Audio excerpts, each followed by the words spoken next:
Halo teman-teman, di kesempatan kali ini kita akan belajar satu bab penting, yaitu tentang sistem pencernaan. Di antara ciri penting dari manusia dan kelompok hewan yang sangat membedakan mereka dengan kelompok tanaman adalah mereka bersifat heterotrof. Artinya mereka tidak bisa membuat makanannya sendiri. Ya, berbeda dengan tanaman, cukup dengan dia berfotosintesis maka makanannya dia bisa hasilkan. Oleh karena itu hewan harus memasukkan nutrisi atau makanan yang ia peroleh dari alam dengan cara memakan makhluk hidup lain dengan istilah heterotrofnya. Kemudian mereka harus punya sistem yang berperan untuk mencerna atau mengecilkan makanan-makanan tersebut sehingga bisa kemudian diserap oleh tubuhnya, kemudian bisa dimanfaatkan oleh seluruh sel tubuh. Oleh karena itu, di bagian ini kita akan bahas bagaimana sih hewan dan termasuk manusia melakukan pencernaan. Nah, ternyata ada 5 istilah atau ada 5 tahapan yang harus dijalankan oleh sistem pencernaan agar kemudian makanan itu bisa sampai diserap dan ditransfer menuju ke sel-sel seluruh tubuh. Apa saja? Di antaranya yang pertama, hewan dan manusia harus melakukan yang namanya ingesti. Ingesti itu adalah proses memasukkan makanan melalui saluran pencernaan yang diikuti dengan istilah digesti. Makanan itu dicerna, ya, digesti itu dicerna. Kemudian nanti ada istilah diikuti dengan istilah propulsi, yaitu proses pergerakan makanan ke bagian pencernaan berikutnya. Kemudian habis itu nanti ada makanan itu akan diserap melalui proses absorpsi, kemudian diakhiri dengan istilah defekasi. Nah, maka inilah 5 istilah yang akan kita bahas ringkas ya di bagian pertama ini.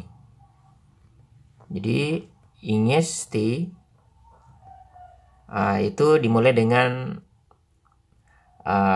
manusia atau hewan memasukkan makanan ke rongga mulut. Maka ini udah kita sebutkan organ-organnya. Kita akan sebutkan organ-organnya. Ini memasukkan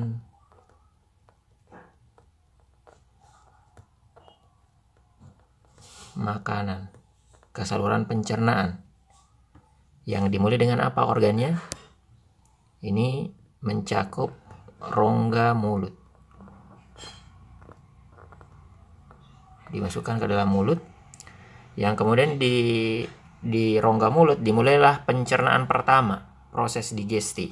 Nah, digesti sendiri itu nanti kita bahas terbagi jadi 2. Ada digesti atau pencernaan yang sifatnya mekanik, ada pencernaan yang sifatnya kimiawi. Nah, pencernaan ini jadi kita singkat dengan digesti itu proses pencernaan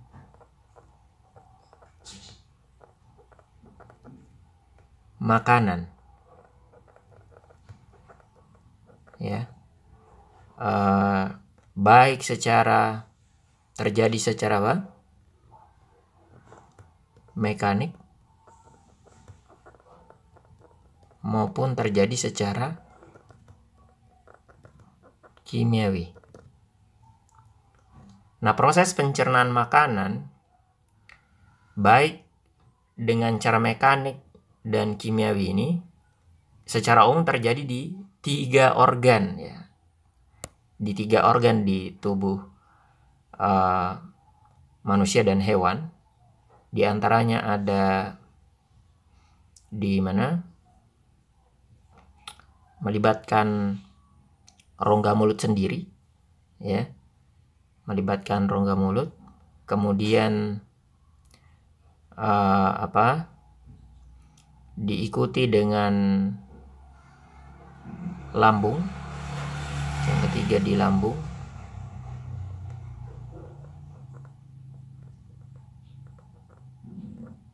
yang kedua lambung, yang ketiga di usus halus.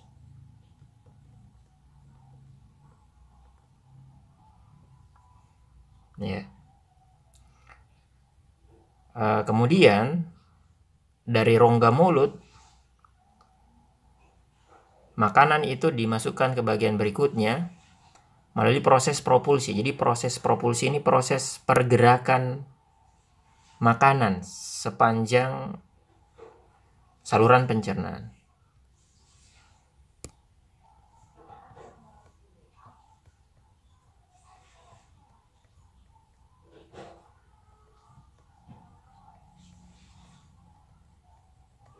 Ya. Nah, proses pergerakan makanan ini terutama menggunakan istilah gerak peristaltik. Jadi di sepanjang saluran pencernaan itu ada ada otot polos ya, yang kemudian berkontraksi menghasilkan namanya gerak peristaltik. Dan ini dimulai dari mana? Setelah rongga mulut ada namanya kerongkongan atau esofagus. Di sana ada esofagus. Nah, di esofagus itu terjadi gerak peristaltik yang berperan mendorong makanan ke bagian lambung. Nah, di lambung juga ada gerak peristaltik ya, berkontraksi ya, kemudian mendorong makanan ke bagian berikutnya itu usus halus. Ke sepanjang saluran pencernaan ini dari esofagus, lambung, usus halus nanti sampai usus besar itu terjadi propulsi.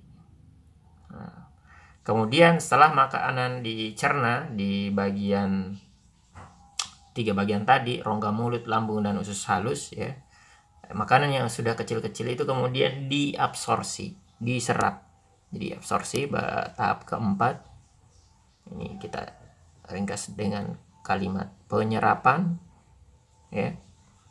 Ini terutama terjadi di mana? Di bagian usus halus. Ya, makanan secara keseluruhan diserap di usus halus, yang kemudian makanan itu diserap menuju ke darah, dan darah membawanya menuju ke seluruh sel tubuh. Nah, sisa pencernaan yang berupa sampah itu kemudian digerakkan menuju ke bagian berikutnya, itu usus besar. Di usus besar itu terjadi proses pembentukan feses. Ya, di usus besar terjadi proses pembentukan feses. Di sana terjadi penyerapan air sehingga terbentuk feses yang normal begitu. Karena kalau tidak diserap airnya, nanti fesesnya terlalu encer. Gitu. Maka di bagian berikutnya ada istilah usus besar, ya. Itu terjadi pembentukan feses. Nah, proses defekasi yang kelima ini adalah proses pengeluaran sisa pencernaan. Setelah sisa pencernaan dibentuk di usus besar, maka nanti sisa pencernaan itu disimpan sementara di bagian berikutnya namanya rektum, ya, yang kemudian didorong untuk terakhir kalinya menuju ke pangkal ujung saluran pencernaan. Teman-teman kenal dengan istilah apa? Anus. Nah, inilah kurang lebih ya 7 teman-teman ya, 7 bagian penting dari sistem pencernaan ya, yang akan kita mungkin rinci di bagian berikutnya.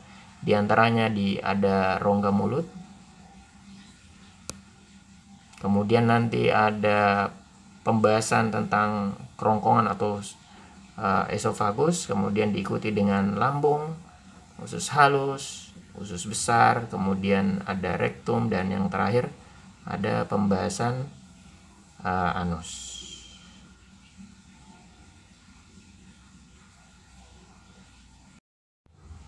Ya, bagian berikutnya teman-teman adalah bagaimana detail dari proses pencernaan atau defekasi itu sendiri. Jadi setelah makanan dimasukkan melalui proses ingesti atau ingesti ke rongga mulut, maka dengan segera kita melakukan pencernaan dengan dua cara, yaitu mekanik dan kimiawi. Jadi bagian pertama adalah proses pencernaan yang terjadi di bagian rongga mulut ini.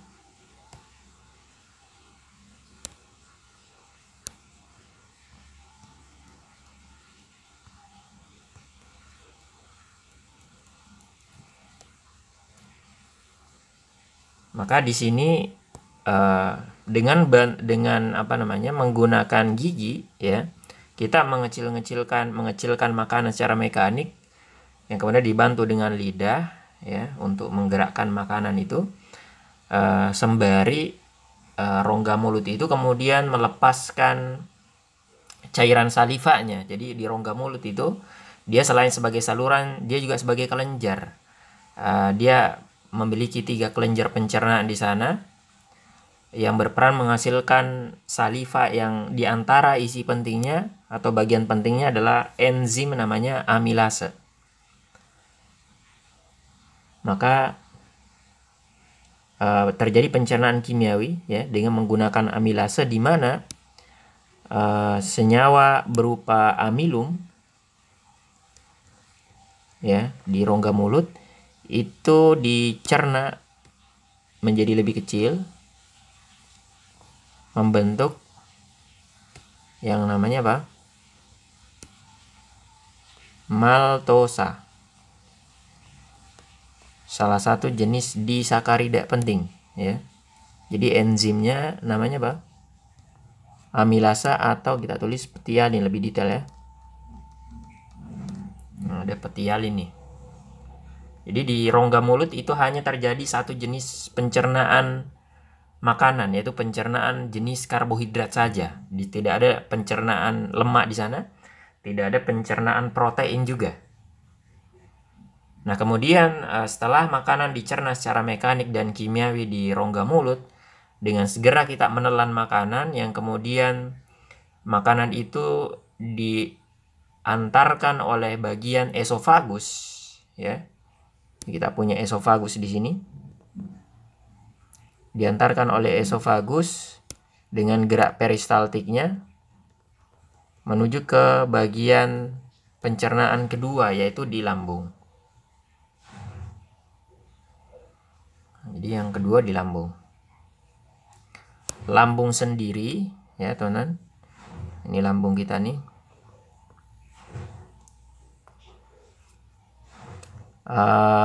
Dia melakukan 2 macam pencernaan, ya, pencernaan kimiawi dan juga pencernaan mekanik. Jadi lambung juga itu mengadakan yang namanya gerak peristaltik, yang mana gerak peristaltik itu dianggap merupakan bagian atau salah satu contoh juga dari pencernaan secara mekanik. Ini lambung.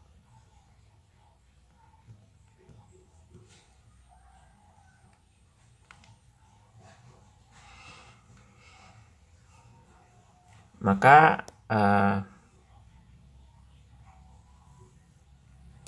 lambung atau di bagian lambung ini terjadi satu jenis pencernaan makanan saja juga, ya. Cuman berbeda dengan rongga mulut yang jenis pencernaannya adalah karbohidrat. Kalau di lambung jenis pencernaannya adalah pencernaan jenis protein.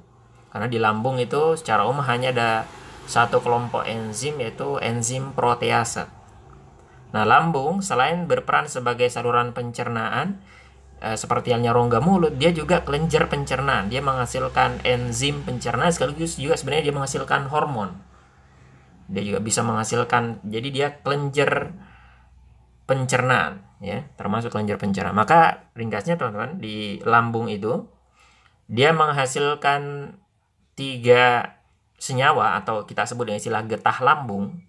Ya, kalau di rongga mulut kita sebut dengan istilah cairan saliva, ya. Kalau di lambung kita sebut dengan istilah getah lambung.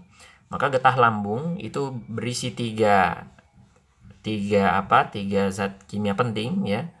Ada HCl, ya, ada HCl, kemudian ada pepsin, ya, kemudian ada renin. Nah, ini ada 3 tuh. Nah, maka di lambung protein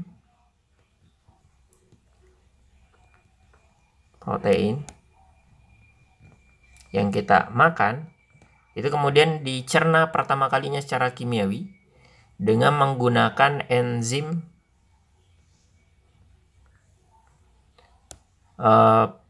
pepsinogen, ya, atau pepsin.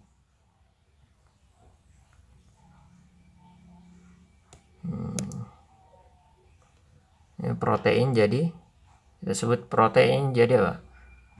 Beberapa buku menuliskan istilah pepton, ya. Jadi caranya jadi pepton.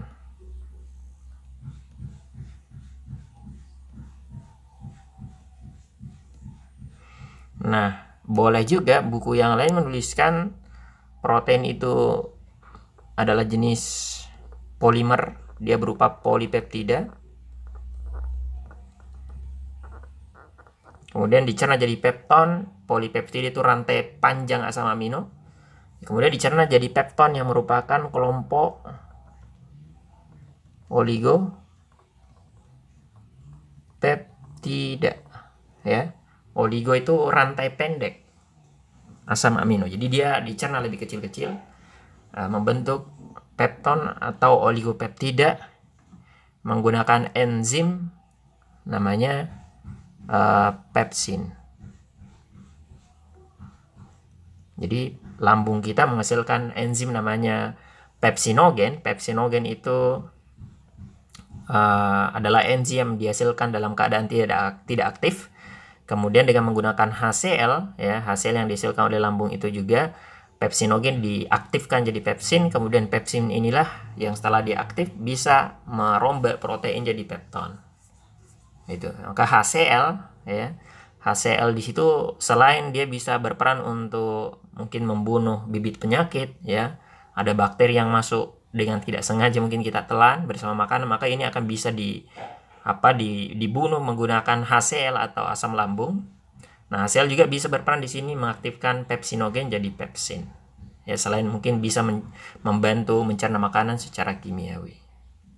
Nah, itu dia, teman-teman. Kemudian jadi lambung juga dianggap pencernaan mekanik, ya. Jadi gerak peristaltik yang ada di lambung itu kemudian membantu untuk mengaduk makanan, ya, dan ini dianggap sebagai bagian pencernaan secara mekanik, ya. Nah, setelah makanan dicerna di lambung, maka nanti, ya, bubur Kim. Jadi setelah makanan itu masuk ke lambung, nanti dia jadi menyatu dengan getah lambung dan kemudian nanti dicerna dan disebutlah dengan istilah bubur Kim, ya. Bubur Kim kemudian masuk ke bagian berikutnya, didorong menuju ke usus halus. Nah, sekarang kita masuk ke pembahasan apa? Usus halus. Nah, ini usus halus kita nih.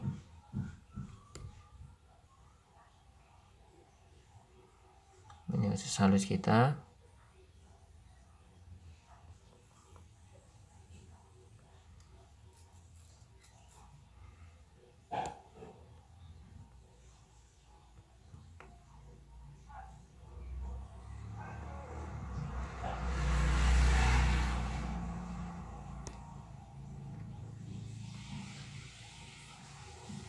Ya, usus halus seperti halnya rongga mulut dan lambung, dia selain sebagai saluran pencernaan, dia juga berperan sebagai kelenjar pencernaan. Artinya dia bisa menghasilkan enzimnya sendiri. Ya, maka setelah makanan tadi dicerna di dua bagian pertama, yaitu rongga mulut dan lambung, Maka kemudian proses penghalusan makanan, pengecilan makanan sehalus-halusnya itu terjadi di usus halus. Maka usus halus inilah yang menghasilkan enzim yang kemudian mencerna makanan menjadi monomernya, bentuk terkecilnya. Ya memang harus dalam bentuk monomer. Kenapa? Karena kalau tidak dalam bentuk monomer itu tidak bisa diserap oleh usus halus sendiri ya, untuk kemudian dibawa ke seluruh tubuh. Maka harus makanan itu harus dalam bentuk sekecil-kecilnya atau istilahnya dalam bentuk monomer. Maka di antara enzim penting yang dihasilkan oleh usus halus adalah enzim-enzim yang sifatnya karbohidrasa yang mencerna karbohidrat sehingga dia jadi kecil-kecil ya. Di antaranya kita sebut dengan istilah apa? Disakarase. Jadi ada berapa? Ada 3 jenis disakarase yang mana dia mencerna 3 macam disakarida. Ya, maka mungkin teman-teman tadi setelah amilumnya setelah teman-teman mencerna amilum menjadi maltosa di rongga mulut, ya, maka dengan segera ya maltosa itu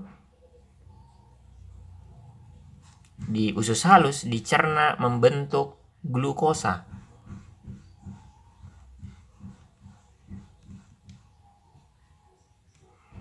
Menggunakan enzim disakarase yang kita sebut dengan istilah maltase. Jadi ada enzim yang dihasilkan oleh usus halus, namanya apa? Maltase. Maltase. Maltase.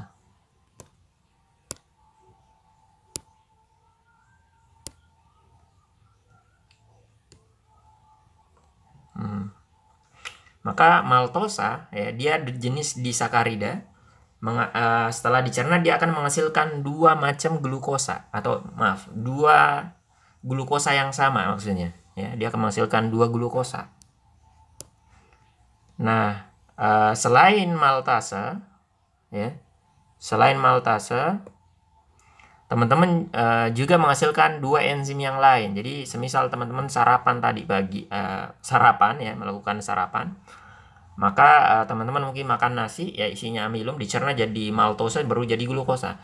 Nah mungkin teman-teman minum teh gitu ya, di teh itu teman-teman kasih gula, maka gula isinya apa? Sukrosa, salah satu jenis disakarida penting juga. Dia termasuk gula transport pada tanaman, yang kalau sukrosa itu dia dicerna menjadi apa? Menjadi fruktosa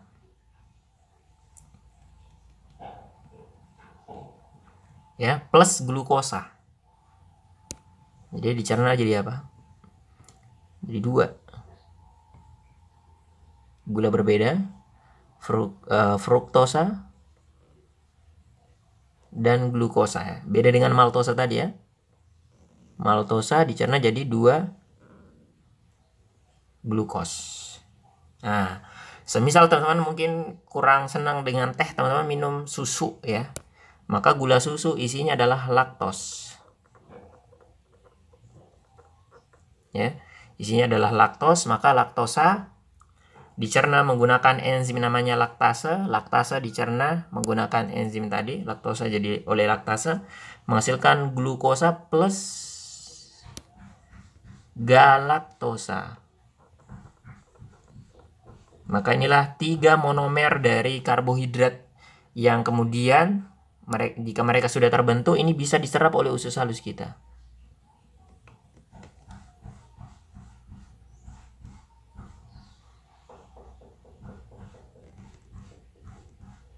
Nah, ini dia. Maka ini dicerna menggunakan apa? 3 macam enzim disakarase. Ya, ada apa? Penamanya sesuai nama substratnya, sukrosa oleh sukrase, maltosa oleh maltase, laktosa oleh laktase gitu. Adapun kalau kelompok yang lain ya, yaitu protein dan lemak, maka ini butuh enzim atau senyawa yang berasal dari organ lain selain saluran pencernaan gitu. Jadi sistem pencernaan ini teman-teman secara umum, secara garis besar organ-organnya kita bisa bagi jadi 2 kelompok, ada kelompok organ yang berperan sebagai saluran pencernaan, ya, dan ada organ yang berperan sebagai kelenjar pencernaan. Adapun yang sudah kita cerita itu adalah kelompok organ yang berperan sebagai saluran pencernaan, mulai dari rongga mulut, esofagus, kemudian lambung, usus halus, usus besar, sampai anus, itu saluran. Maka dia dilewati oleh makanan. Adapun kelenjar pencernaan yang kita maksud di sini adalah kelompok organ yang mana dia hanya sekedar menghasilkan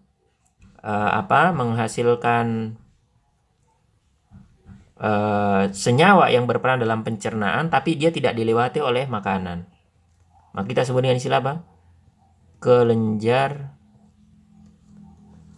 pencernaan. Ya. Maka kelenjar pencernaan yang yang utama ini ada dua yang kita maksud di sini. Yang pertama adalah hati. Jadi kita punya hati ini. Yang pertama adalah hati.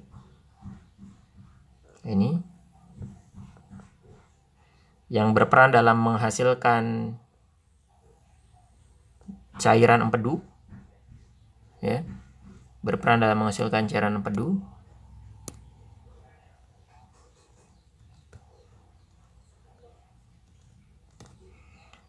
Yang kedua adalah pankreas.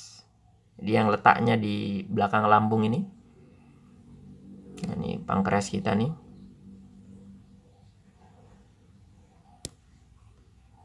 Ini.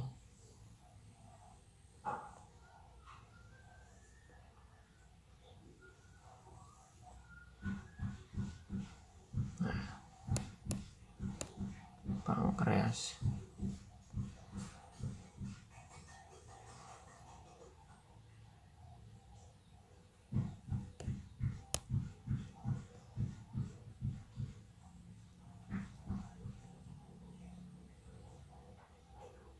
Nah, itu teman. Ada dua organ pentingnya, pankreas sama hati. Nah, ringkasnya, hati sendiri ya, itu menghasilkan cairan empedu yang berperan dalam pencernaan lemak. Ya. Sementara pankreas itu menghasilkan 3 enzim sekaligus. Ya, teman-teman hafalinnya, cara menghafalkannya P, L, T, A. Apa tuh? Lipase, pankreas, P-nya itu pankreas menghasilkan enzim lipase. Kemudian tripsin. Kemudian amilase. Nah, ini. Nah, pankreas menghasilkan getah pankreas yang isinya 3 ini tadi ya, lipase, tripsin, dan amilase. Yang mana pankreas ini, getahnya ini kemudian bermuara ke usus halus, ke pangkal usus halus yang disebut dengan istilah duodenum atau usus 12 jari. Intinya 3 enzim ini berperan mencerna makanan bukan di pankreas, ya. Dia mencerna makanan di usus halus, gitu. Dibawa menuju ke usus halus melalui satu saluran sana. Maka sesuai namanya, lipase ini akan mencerna lemak, ya. Dia akan mencerna lemak jadi asam lemak plus gliserol.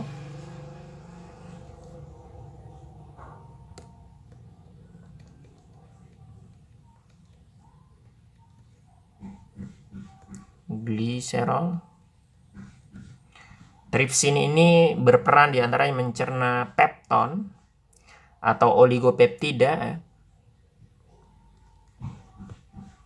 Pepton yang udah dicerna di lambung tadi itu menjadi oligopeptida yang lebih pendek.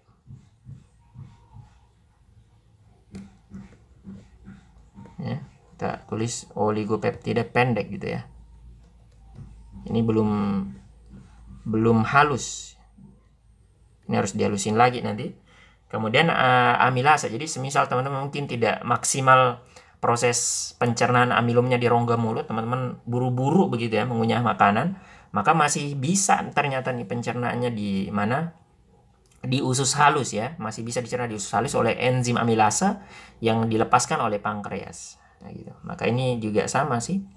Mencerna amilum jadi maltosa seperti halnya petialin. Cuman yang membedakan apa? Yang membedakan adalah sifat enzimnya. Amilum jadi maltosa. Ya, jadi yang membedakan itu karakter dari enzimnya, karena amilasa pankreas ini bekerja di usus halus yang pH-nya usus halus, yaitu kurang lebih usus halus itu pH-nya basa, pH-nya kurang lebih 8, gitu ya. Lambung itu pH-nya asam, ya, pH-nya plus minus 2, ya, bisa lebih bisa kurang ya. Sementara rongga mulut pH-nya netral, kurang lebih 7. Nah, gitu. Maka jenis pH yang mereka optimal bekerja itu berbeda. Nah, yang kemudian yang hati berperan dalam jadi hati ini menghasilkan getah pankreas yang bagian dihasilkan getah pankreas. Yang paling pokok dari getah pankreas itu di saluran pencernaan ini yang berperan itu adalah garam empedu, ya, istilahnya. Jadi hati menghasilkan cairan empedu, maksud saya itu berisi garam empedu gitu. Jadi nanti fungsinya adalah gumpalan lemak. Jadi ketika kita mungkin makan lemak, maka gumpalan lemak, ya, gumpalan lemak, gumpalan lemak ini akan istilahnya diemulsifikasi, ya. Ini akan diemulsifikasi oleh garam empedu menjadi tetes lemak. Jadi lebih kecil-kecil lah begitu, ya. Nah, kemudian barulah nanti tetes lemak ini yang dia berisi trigliserida itu dicerna jadi jadi monomer berupa asam lemak plus gliserol, ya. Jadi ada 2 tahapan tuh pencernaan lemak.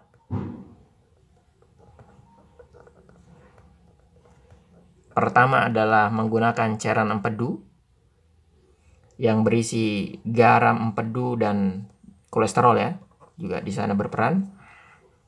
Kemudian melalui proses namanya emulsifikasi, ya. Kemudian tetes lemak yang dihasilkan awalnya berupa gumpalan-gumpalan besar, ya. Kemudian dia nanti didatengin lah, ya, dengan garam empedu di permukaannya, mengalami namanya emulsifikasi sehingga dihasilkan tetes lemak yang lebih kecil-kecil begitu, ya. Tetes-tetes lemak yang lebih kecil-kecil begini, ya. Nah, ini garam empedunya masih nempel di permukaannya. Nanti bahkan sambil diserap masih ada garam empedunya di sana menempel bersama kolesterol, ya. Nah, jadi proses ini kemudian diikuti dengan menggunakan enzim lipase.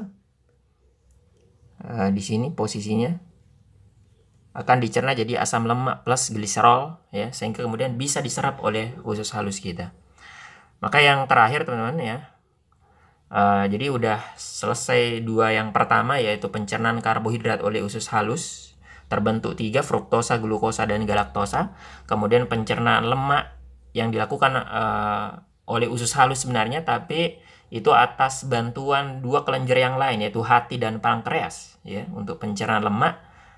Yang pertama proses emulsifikasi oleh garam empedu diikuti dengan proses pencernaan kimiawi menggunakan lipase, ya, menghasilkan asam lemak dan gliserol sebagai monomer sehingga bisa diserap.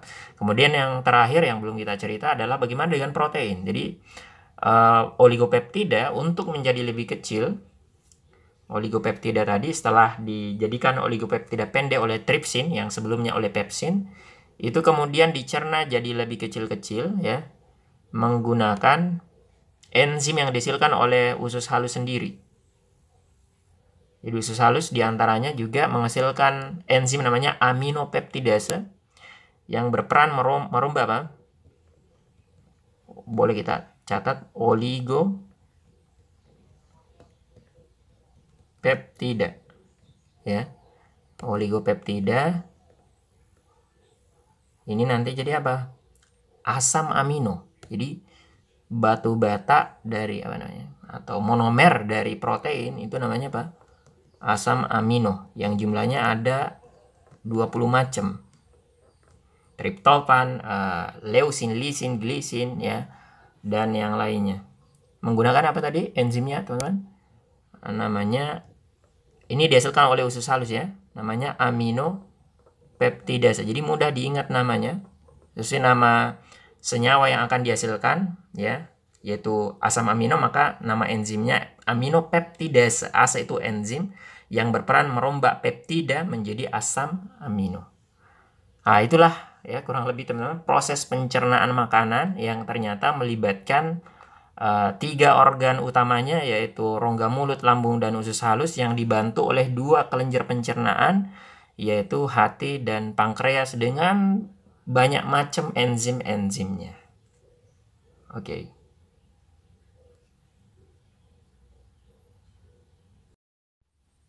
Berikutnya adalah bagaimana makanan itu diserap setelah dihaluskan atau setelah didigesti oleh 3 organ pencernaan utama, yaitu dicerna di rongga mulut, di lambung, dan usus halus. Nah, proses penyerapan makanan itu terjadi utamanya di bagian usus halus. Maka makanan yang sudah dalam bentuk monomer itu bisa kita kelompokkan menjadi 2. Ada di antara makanan itu yang dia bersifat non-polar dan ada yang bersifat polar. Kita bagi 2. Nah, jadi kenapa kita bagi 2 atau kita kelompokkan jadi 2? Karena proses penyerapan 2 kelompok makanan ini berbeda atau jalurnya yang beda. Untuk senyawa-senyawa yang polar, ya, apa saja, misalnya teman-teman makan karbohidrat, ya, itu monomernya ada glukosa dan teman-temannya fruktosa. Kemudian teman makan kelompok protein, di sana ada asam amino 20 macam, ya. Kemudian semua vitamin yang larut air, ya. Di sana ada vitamin B dan C. Kemudian semua ion dan garam mineral, ya, itu masuk semua kelompok polar. Adapun senyawa yang non polar, semisal asam lemak dan gliserol,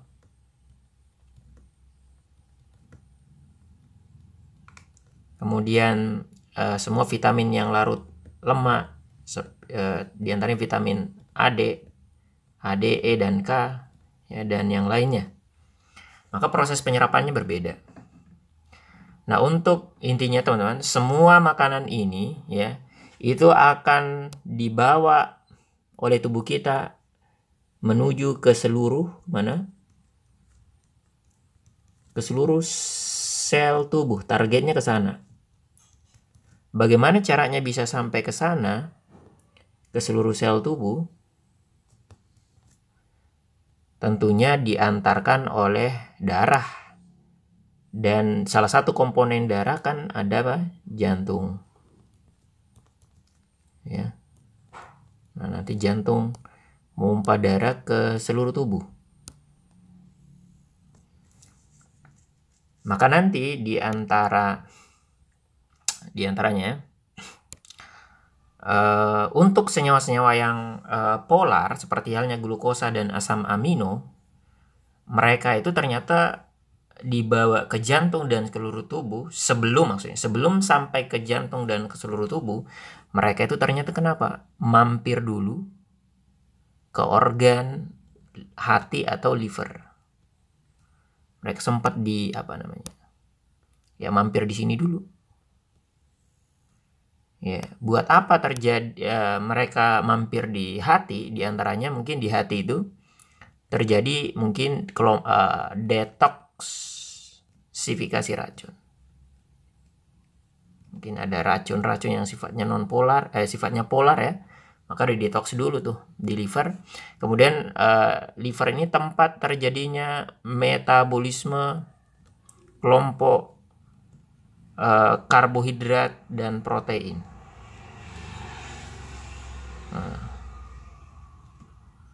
Nah, di ini dulu, di metabolisme dulu tuh. Ketika terjadi peningkatan kadar gula darah setelah teman-teman makan, maka di sana glukosa itu di metabolisme disimpan jadi glikogen ya di liver. Maka dari usus halus, ini kan usus halus ya, dari usus halus makanan diserap oleh ini lumen sel-sel yang ada di sana. Kemudian dibawa menuju ke hati gitu ya. Maka di sini teman-teman ada pembuluh darah, ya, kalau teman-teman ingat, ada pembuluh darah yang berperan membawa nutrisi itu ke hati dan ke seluruh tubuh, nanti ke jantung ya. Maka disebutlah dia pembuluh darah apa? Karena dia adalah pembuluh darah yang bergerak kembali ke jantung, maka disebutlah dia pembuluh vena. Ya. Vena itu pembuluh darah yang bergerak membawa darah menuju ke jantung. Lawannya arteri meninggalkan jantung. Maka karena dia mampir dulu di liver atau hati, maka disebutlah dia lebih detail pembuluh vena porta hepatica. Kata hepar hati gitu ya. Nah, baru nanti setelah di metabolisme di liver ya, setelah di metabolisme di hati, barulah dia dibawa ke jantung, baru nanti ke seluruh tubuh.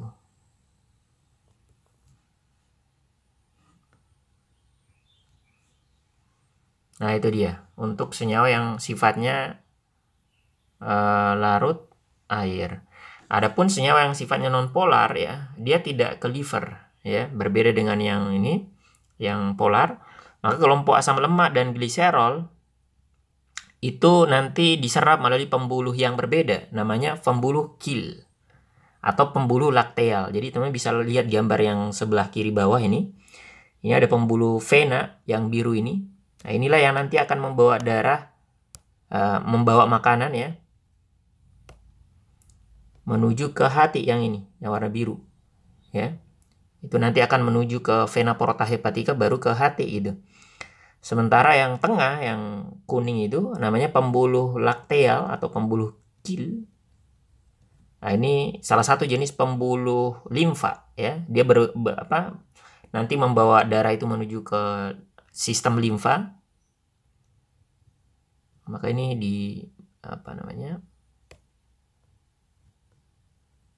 jalurnya beda. Maka ini ada pembuluh lakteal, salah satu jenis pembuluh limfa. Nah, dia langsung ke pembuluh darah ya. Nah, baru dari pembuluh lakteal nanti dia akan bergerak ke pembuluh limfa yang lain, ke sistem limfa. Ya, nanti ternyata sistem limfa itu nanti berhubungan dengan pembuluh darah. Dia juga akan ketemu tuh di salah satu pembuluh limfa, namanya pembuluh dada, itu akan ketemu dengan salah satu pembuluh vena ya, yang akan membawa darah masuk ke jantung, dan akhirnya dibawa juga ujung-ujungnya kemana? Ke seluruh tubuh.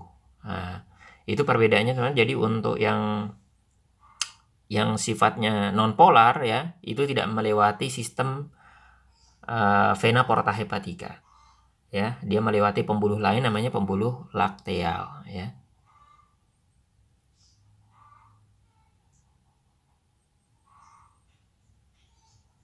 Ya, itu teman-teman.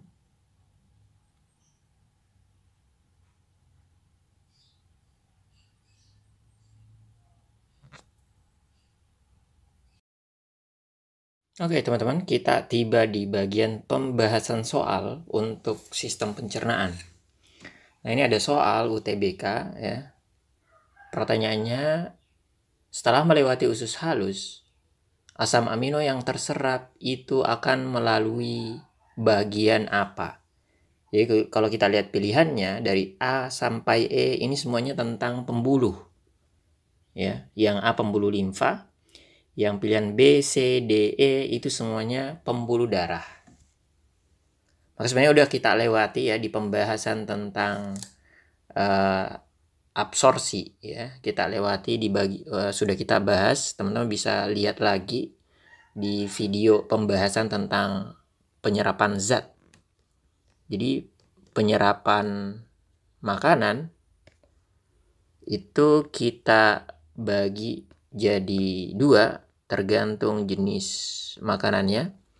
Ada makanan yang sifatnya polar, ada yang sifatnya non-polar. Ya, untuk makanan yang sifatnya polar, maka dia akan dibawa oleh pembuluh darah namanya vena porta hepatica.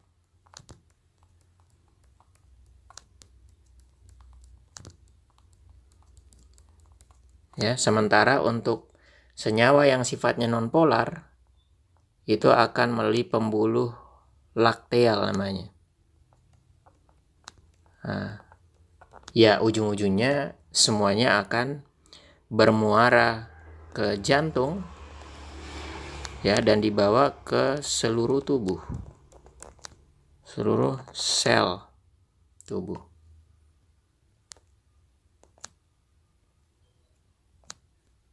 Nah, pertanyaannya apa? Setelah melewati usus halus, asam amino.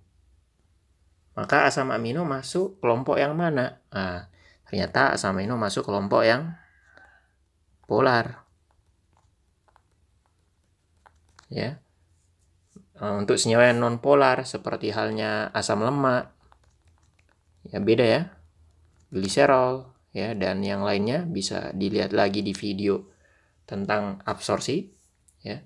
Itu melewati pembuluh lakteal. Maka untuk soal ini kita jawab B. Mudah sekali.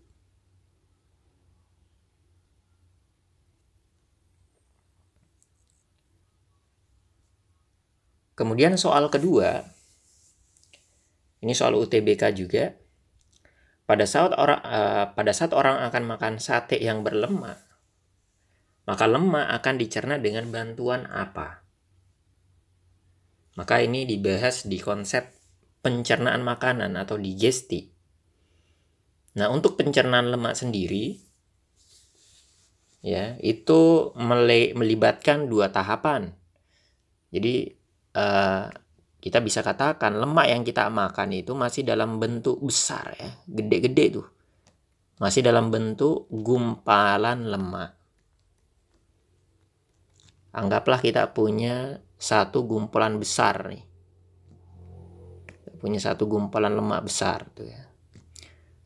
Kemudian tahap pertama, jadi ada dua tahap ya. Tahap pertama lah gumpalan lemak ini diemulsifikasi menggunakan garam empedu yang dihasilkan oleh hati ya. Dihasilkan oleh hati, garam empedu itu nanti anggaplah ini ya, ini garam-garam empedu. Ini nanti akan datang ke permukaan dari gumpalan lemak. Kemudian istilahnya diemulsifikasi. Dia termasuk emulsan. Ya, menjadi tetes-tetes lemak. Maka ini nanti jadi lebih kecil. Yang tadinya satu gumpalan besar kita jadi pecah-pecah gini. Misalnya jadi 4 tetes lemak ya. Nah, ini. Nah, ini garam pedunya masih nempel di permukaannya nih.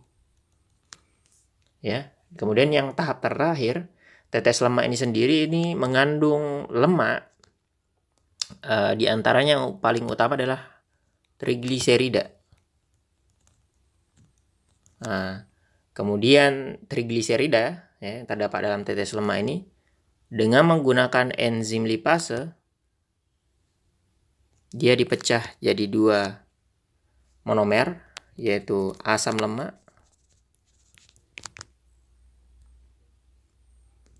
dan gliserol. Nah, menggunakan apa? Menggunakan enzim lipase yang dihasilkan oleh pankreas, ya. Maka ini dengan cara enzimatis. Kalau tadi dengan cara emulsifikasi, yang ini dengan cara enzimatis. Gitu. Maka apa sih yang dibutuhkan untuk mencerna lemak? Maka diantaranya adalah butuh garam pedu, kemudian butuh enzim lipase. Ya, ini bentuk soal pilihan 1, 2, 3, 4. Ya. Adapun nomor 2 asam lambung ini tidak berperan dalam pencernaan lemak, termasuk juga air secara umum ya. Maka di sini kita jawab 1, 3. Jawabannya B. Nah, itu teman-teman.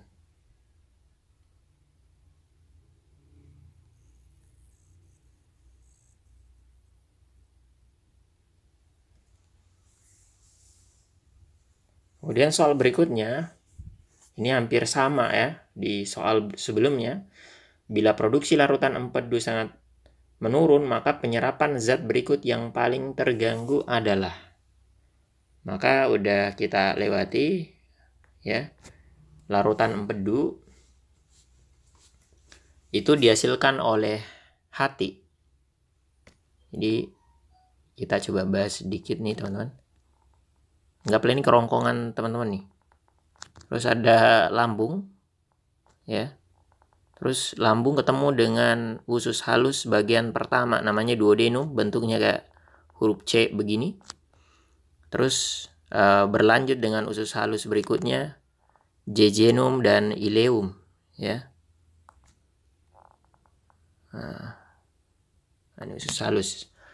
Nah, di antara bagian dari sistem pencernaan ada liver atau hati. Anggaplah misalnya ini ya, liver kita nih. Nah, maka nanti hati menghasilkan cairan empedu yang kemudian cairan empedu itu dilewatkan melalui melalui saluran empedu dan disimpan sementara di kantung empedu. Nih, yang warna hijau ini kantung empedu. Yang kemudian diteruskan ke bagian duodenum, bagian pangkal dari usus halus. Jadi disinilah nanti akan bermuara cairan empedu itu, duodenum ya. Ini bagian usus, bagian pangkal dari usus halus. Usus halus itu ada 3, duodenum, kemudian jejunum, kemudian apa? Ileum. Nah, gitu. Jadi intinya larutan empedu dihasilkan oleh liver hati ya, bermuara di disimpan sementara di kantung empedu dan ujung-ujungnya nanti dia bermuara ke duodenum. Disinilah dimulai kerjanya kerjanya cairan empedu tadi, mencerna makanan terutama lemak ya, dari duodenum di jejunum dan ileum tentunya. Di sana dia mencerna lemak ya, dan ini udah kita pernah bahas.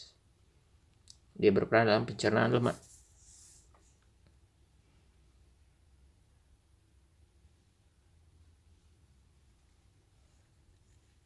Oke. Itu teman-teman.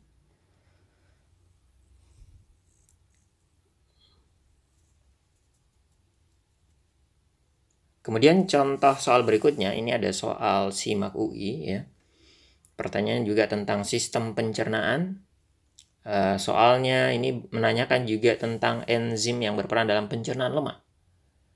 Maka kita baca pada hewan vertebrata, ini soal sebab akibat ya. Kita harus tentukan benar apa salah nih pernyataannya. Pada hewan vertebrata, enzim lipase banyak terdapat di cairan empedu sebab empedu yang dihasilkan oleh hati berperan dalam metabolisme lemak. Maka soal ini ya, bagian yang pertama, enzim lipase itu dihasilkan oleh pankreas. Maka pernyataan pertama ini salah. Jadi kan udah kita lewati juga nih ya di soal sebelumnya,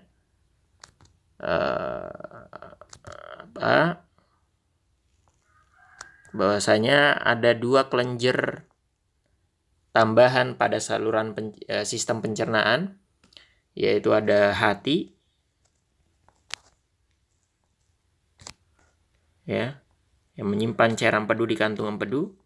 Kemudian satu lagi ada namanya pankreas. Ya sebenarnya dia di belakang lambung tuh. Kita agak pisahin. Ini misalnya pankreas kita nih. Ya. Nah, pankreas kemudian juga menghasilkan getah. Pankreas bermuara di duodenum juga nih. Nah, maka pankreas inilah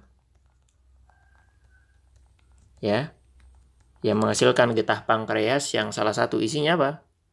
Enzim lipase. Jadi teman-teman hafalin, udah kita ajarin tuh P L T A ya. L-nya itu enzim lipase. Kemudian tripsin dan amilase. Ya. Nah, itulah kenapa pernyataan pertama salah. Kenapa? Karena enzim lipase itu dihasilkan oleh pankreas, bukan dihasilkan oleh hati yang menghasilkan cairan empedu ya. Nah, jadi hati itu menghasilkan cairan empedu, itu nggak ada enzimnya sama sekali. Yang paling pokok di cairan empedu ya, di sana mungkin sesuai namanya cairan, maka ada paling banyaknya air. Yang pokok diantaranya ada garam empedu. Inilah yang berperan utama dalam pencernaan lemak ya, bersama dengan kolesterol di sana. Dan satu bagian lagi yang merupakan hasil perombakan sel darah merah yang disebut dengan istilah bilirubin. Tapi yang bilirubin ini tidak berperan dalam pencernaan. Dia adalah sampah hasil perombakan sel darah merah yang harus dibuang oleh tubuh kita, dan proses pembuangannya melewati saluran pencernaan. Dan inilah yang akan mewarnai feses ya. Maka yang pertama salah ya. Harusnya enzim lipase banyak terdapat di mana? Bukan di cairan empedu, tapi di getah pankreas. Nanti bermuara ke usus halus. Yang sebabnya empedu yang dihasilkan oleh hati berperan dalam metabolisme lemak. Maka pernyataan kedua,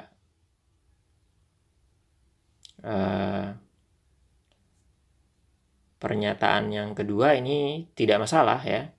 Empedu yang dihasilkan oleh hati berperan dalam perombakan lemak atau metabolisme lemak.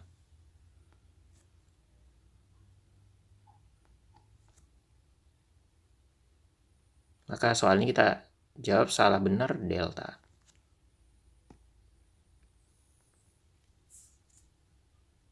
Oke, itu teman-teman.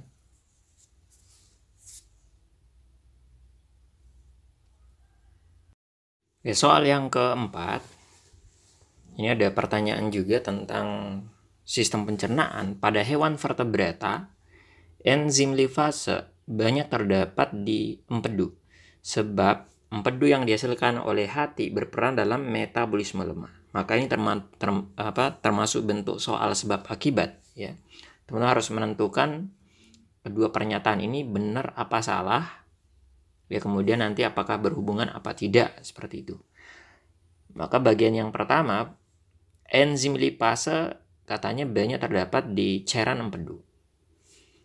Maka sudah kita lewati juga bagian ini ya, bahwasanya selain saluran pencernaan yang ada rongga mulut, kerongkongan ya, kemudian ada lambung, kemudian ada usus halus ya, usus besar, sampai dengan rektum dan anus ya. Ternyata ada tambahan organ yang berperan sebagai kelenjar. Yang pokok 2, yaitu ada pankreas ya, yang menghasilkan getah pankreas yang bermuara di bagian duodenum. Dan kemudian ada hati yang berperan menghasilkan cairan empedu yang juga bermuara di duodenum dari usus halus. Maka bagian pankreas inilah yang dia kita sebutkan menghasilkan 3 enzim. Pankreas menghasilkan P, L, T, A. Apa itu? Lipase, tripsin,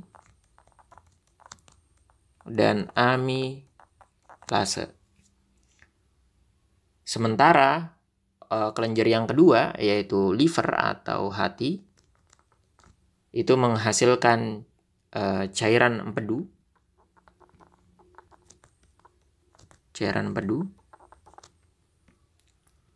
Ya. Kalau yang tadi ini pankreas menghasilkan getah pankreas.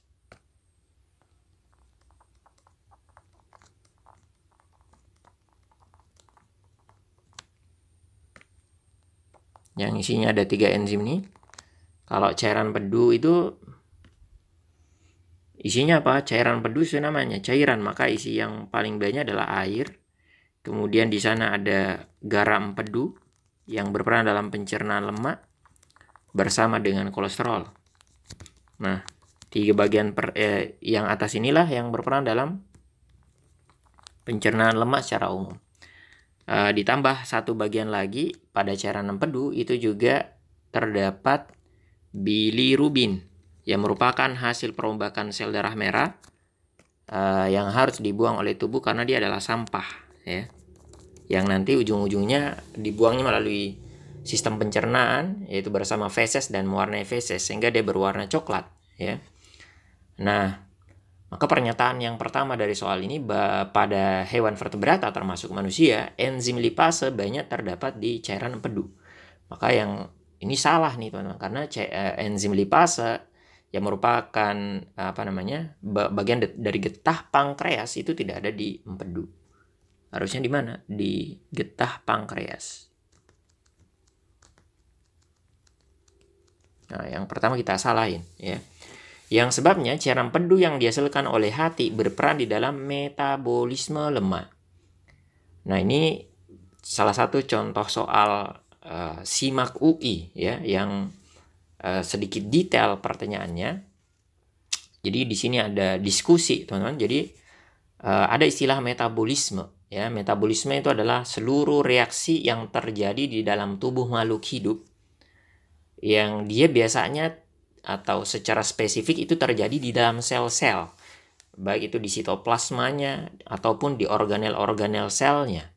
Maka metabolisme itu terjadi ketika senyawa itu masuk ke dalam sel, kemudian di metabolisme, baik itu disintesis, anabolisme maupun dipecah atau katabolisme. Adapun di saluran pencernaan itu belum kita bisa sandarkan dengan istilah metabolisme. Lebih ke arah dia pemecahan atau pencernaan, ya.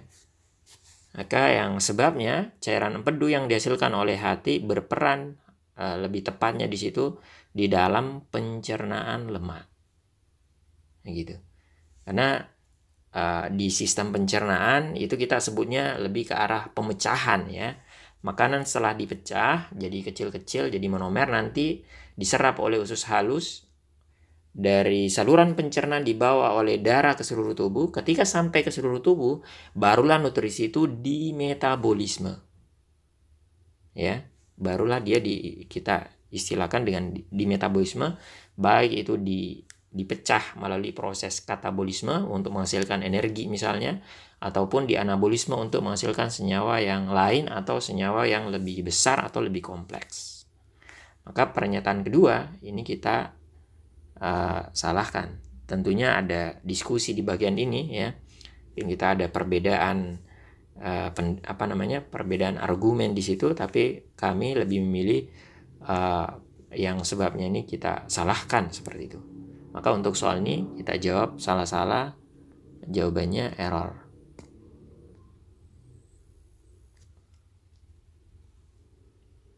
Oke, itu teman-teman.